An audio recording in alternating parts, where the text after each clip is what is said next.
अष्टविनायकातील तिसरे गणपती म्हणजेच पाली गावचे श्री बल्हाळेश्वर। रायगड जिल्ह्यातील पाली हे गाव हिरव्यागार डोंगरांच्या कुशीत वसलेलं। कथेनुसार इथे बल्हाळ नावाचा एक लहान गणेश भक्त राहत होता।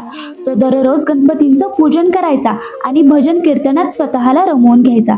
एकदा त्याची ही भक्ती पाहून गावकऱ्यांना फार राग आला। त्यांनी त्याला यातना देऊन एका झाडाला बांधून ठेवलं। पण या निरागस भक्ताच्या हाकेला स्वतः गणपती बाप्पा धावून आले। त्यांनी बल्हाळाची सुटका केली आणि भक्तीमुळे प्रसन्न होऊन ते म्हणाले, आजपासून मी इथेच तुझ्या नावाने ओळखला जाईल। तेव्हापासून या गणपतीला म्हणतात बल्हाळेश्वर। येथील ही मूर्ती दगडापासून घडवलेली असून डावीकडे वळलेली सोंड आहे। मंदिराचं वैशिष्ट्य असं की सकाळच्या सूर्यकिरणांमध्ये गणपतीचं मुख अधिकच तेजाळून दिसतं। भक्त म्हणतात की इथे आलेल्या प्रत्येकाला भक्ती, प्रेम आणि शांततेची अद्भुती मिळते। ही होती कथा पाली गावच्या श्री बल्हाळेश्वरांची, भक्ताच्या नावाने ओळखले जाणारे एकमेव अष्टविनायक। पुढच्या भागात आपण जाणून घेऊयात महाडच्या वरदविनायक गणपतींविषयी। गणपती बाप्पा मोरया।